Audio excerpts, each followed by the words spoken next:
Namun ada istilah apa itu UHC prioritas ya? Ya, apa itu Bu? Banyak sekali tuh yang spill-spill. Misalnya kayak di Bangka Belitung sendiri, Pangkal Pinang sudah UHC prioritas. Apa itu Bu UHC prioritas itu Bu sepertinya? Ya, jadi sebenarnya kan UHC prioritas itu merupakan keistimewaan sebenarnya yang diberikan kepada pemerintah daerah gitu, yang memang punya komitmen yang tinggi dalam menjamin akses layanan kesehatan bagi masyarakatnya, dengan tentunya ya komitmen tinggi itu tergambarkan dari bahwa cakupan kepesertaan JKN di daerah itu sudah mencapai di atas 98%. Terus tingkat keaktifannya sudah di atas 80%. Nah, itu menggambarkan komitmen yang tinggi dari pemerintah, sehingga sebagai bentuk apresiasi maka diberikanlah keistimewaan bahwa pemerintah daerah itu bisa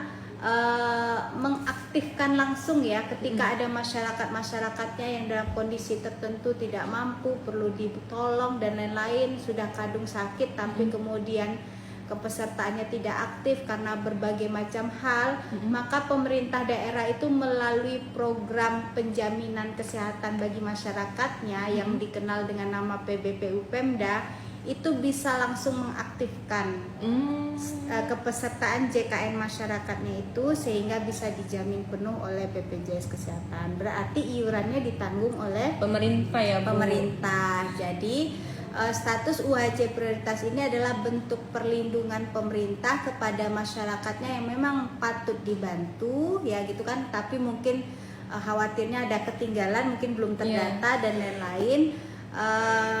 Mereka bisa langsung diaktifkan status kepesertaannya dan iurannya dibayarkan oleh pemerintah daerah. Tanpa ada masa tunggu berarti ya Bu? Tanpa ada masa tunggu. Kalau kayak Mandiri kan memang ada masa tunggu karena bukan masa tunggu tuh istilahnya kan, masa administrasi ada ya, masa administrasi yang perlu karena PBPU Mandiri ini kan harus mereka bayar, harus dipersiapkan terlebih dahulu, tapi kan begitu membayar iuran kan langsung aktif ya.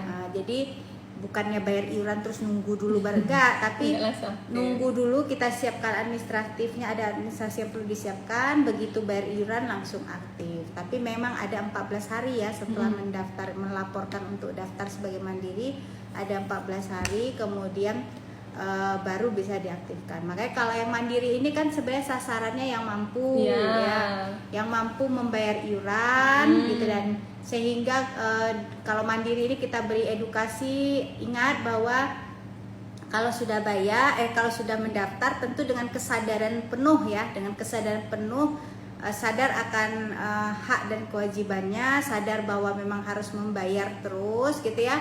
Maka harapan kita ya kalau mampu ya sebaiknya mendaftarnya tidak ketika tiba saat butuh, tapi memang ini adalah karena kan sebenarnya JKN ini undang-undangnya menyebutkan ini wajib sebenarnya bagi seluruh warga negara. Artinya kalau mampu ya artinya ya harusnya mendaftar saat sehat pun kita mendaftar, karena ini adalah program gotong royong kita bersama untuk saling membantu agar nanti kalau ada yang sakit kita bisa membantu yang sakit, saat kita sakit maka kita dibantu oleh yang sehat kan gitu ya. Jadi makanya berbeda perlakuan kalau yang mandiri tadi ya, karena mandiri ini dalam tanda petik adalah harusnya orang yang mampu membayarkan iuran sendiri ya Bu. Ya, tapi kalau ada kemungkinan nggak orang mandiri itu nanti jadi jatuh miskin, ya bisa saja. Oleh sebab itu, ketika tidak mampu lagi, jangan tunggu lama-lama, nunggu nggak bayar, nggak dibiarin menumpuk gitu ya.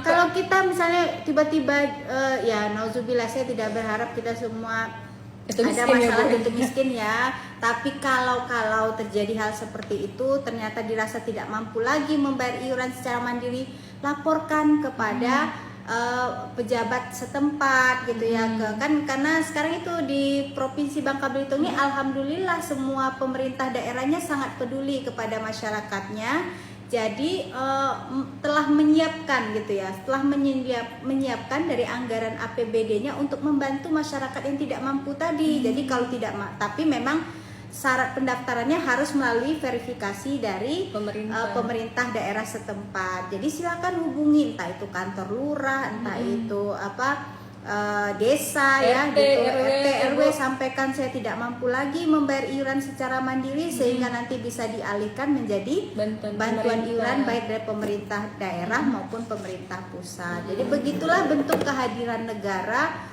untuk membantu masyarakatnya, khususnya masyarakat yang tidak mampu. Sehingga tagihannya nggak numpuk Betul. terus ya Bu. Jadi kalau kita tidak mampu jangan didiemin kan gitu ya, jangan didiemin terus dibiarin gitu, Iya. jadi tunggakan kan gitu ya. Tapi segera laporkan kepada aparat terdekat kan gitu. Nah Bu, sendiri kalau misalkan kita udah lapor nih Bu ke aparat terdekat, tapi belum juga nih kita menjadi peserta yang dibantu oleh pemerintah. Katanya BPJS Kesehatan ada yang cicil-cicil itu ya Bu. Gimana Yang tuh mana Bu? itu yang mana? Yang kalau peserta nunggak nih udah lama, tapi dia udah ngajuin ke pemerintah tapi belum juga dapatnya bantuan pemerintah. Nah, katanya bisa dicicil ya bayarnya BPJS ya Bu. Jadi kalau sudah kadung ada tunggakan iuran, maka kita ada ya ini bentuk kepedulian kita juga ya, bahwa kita sadar mungkin ada masyarakat yang memang tidak mampu membayar sekaligus ya tunggakan iurannya, maka ada program rehab namanya yaitu cicilan gitu ya. Namun memang untuk menjadi aktif itu harus lunas dulu ya cicilannya kan gitu ya. Jadi ada 12 bulan kalau kita tidak beralih pada segmen yang lain ya. Maka itu ada masa 12 bulan untuk melakukan cicilan kan gitu. Nah, cicilan ini mudah-mudahan bisa dimanfaatkan oleh peserta mandiri yang masih menunggak ya, mungkin mumpung sekarang masih belum, mungkin ya sebenarnya nggak boleh ya, tapi ya gimana lagi udah kejadian udah kejadian ada tunggakan saat ini. Kalau memang belum butuh ya coba diambil cicilannya sehingga nanti mudah-mudahan ketika butuh cicilannya sudah lunas, jadi kita bisa langsung aktif kan gitu ya, langsung aktif. Kalau sewaktu-waktu butuh ya Bu, langsung aktif. Nah sekarang kalau memang belum butuh justru kejar cicilannya supaya nanti ketika butuh mudah-mudahan sudah lunas dan bisa aktif kembali kan gitu ya.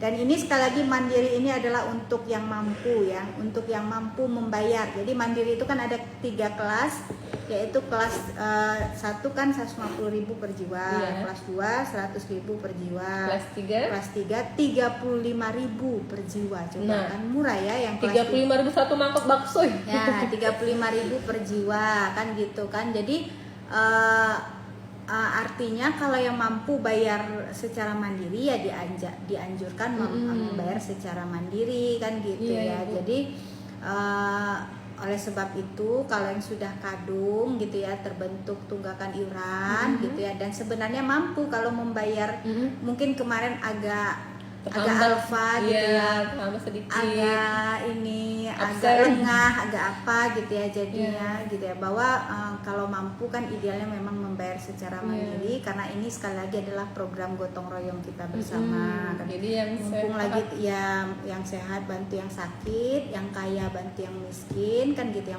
yang muda bantu yang tua karena yang tua-tua ini pasti banyak yang sakit kan gitu ya. Jadi mumpung belum butuh sekarang, kalau yang menunggak itu silakan dicicil gitu ya, dicicil supaya nanti siapa tahu ketika butuh ya ternyata sudah terlunasi dan bisa melanjutkan pembayaran iurannya. Mudah-mudahan lebih disiplin lagi ya ke depannya kan gitu, karena ya mudah-mudahan yang mampu ini benar-benar dengan adanya iuran, dengan membayar iuran ini secara ikhlas dan sukarela, kita malah diberikan banyak hal ya, rezeki lah ya Bu, tolong menolong ya Bu. Iya, karena tadi konsepnya adalah tolong menolong dan itu dibunyikan di dalam undang-undangnya bahwa prinsip dari program jaminan kesehatan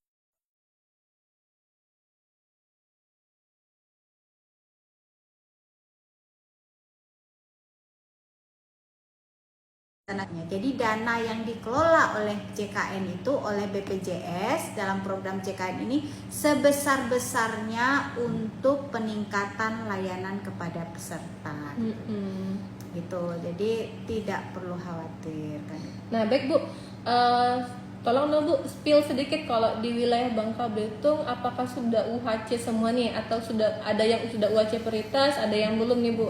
Alhamdulillah untuk seprovinsi Kepulauan Bangka Belitung ini ya, karena saya sebutkan tadi kita patut bersyukur pemerintahnya sangat-sangat berpihak kepada masyarakat kan gitu ya. Jadi semuanya sudah UHC prioritas gitu. Jadi kalau ada masyarakat yang misalnya tidak mampu gitu, tiba-tiba sakit di rumah sakit, belum punya JKN-nya, belum punya mungkin atau JKN-nya tidak aktif, itu bisa dibantu melalui pemerintah lewat pembayaran iuran dari pemerintah tadi langsung diaktifkan gitu. Jadi kita patut bersyukur. Hanya saja memang untuk mendapatkan itu kan lumayan besar ya, lumayan besar sumber daya yang dipersiapkan oleh pemerintah daerah, karena syaratnya kan harus kepesertanya harus 98% ke atas, kemudian tingkat keaktifannya harus 80% ke atas gitu. Kalau turun maka nanti UHC prioritasnya tidak berlaku lagi. Oleh sebab itu, agar menjaga supaya program UHC prioritas ini status UHC prioritas ini tetap bertahan, sebenarnya itu butuh dukungan dari banyak pihak ya. Pihak pertama yang perlu mendukung adalah misalnya sektor-sektor usaha ya. Sektor usaha itu kan punya kewajiban untuk mendaftarkan pegawainya kan? Ya, wajib itu Bu. Pegawainya dan anggota keluarganya sesuai dengan yang ditanggung kan begitu. Nah itu sektor usaha harusnya mendaftarkan itu melalui segmen yang pekerja tadi kan gitu ya. Kemudian yang kedua, peserta yang mandiri tadi, yang sanggup ya, itu kan harusnya membayar terus rutin kan gitu ya, agar tingkat keaktifannya juga bisa dijaga, tingkat keaktifan kepesertaan JKN di daerah itu terjaga kan gitu. Karena ya kalau semuanya mengandalkan dari yang pemerintah ya mungkin akan agak tersendat-sendat nanti ya, karena kemampuan fiskal daerah dalam membayar iuran masyarakat kan juga terbatas ya. Jadi oleh sebab itu, dan idealnya memang tentu yang dibantu oleh pemerintah tentu yang tidak mampu tidak mampu atau rentan mungkin ya, rentan tadi yang memang butuh ya, dia butuh dibantu lah. Saya kalau mau bayar 35.000 itu dia tidak sanggup lagi gitu ya, tidak sanggup dia bayar 35.000 per bulan itu. Nah itu yang dibantu oleh pemerintah. Namun yang sanggup itu tentu hendaknya membayar secara mandiri, dan yang pekerja-pekerja tadi ya harus sadar gitu, sehingga nanti standar untuk berlakunya UHC prioritas itu bisa tetap kita jaga kan gitu, dengan kolaborasi bersama tadi yang pemerintahnya tadi menyiapkan anggaran seoptimal mungkin supaya semua masyarakatnya itu bisa terjamin yang tadi yang rentan-rentan tadi ya, dan yang mampu melalui yang pekerja ataupun yang mandiri itu tetap konsisten membayar iurannya sehingga tingkat keaktifannya bisa tetap tinggi. Dan sekali lagi ini adalah program gotong royong, jadi menjaganya juga harus dengan gotong royong gitu. Bukan programnya individu ya, Bu. Bukan ya, idealnya sih tidak bergantung semua kepada pemerintah ya. Perlu ada pemberdayaan dari masyarakat, khususnya masyarakat yang mampu juga. Iya.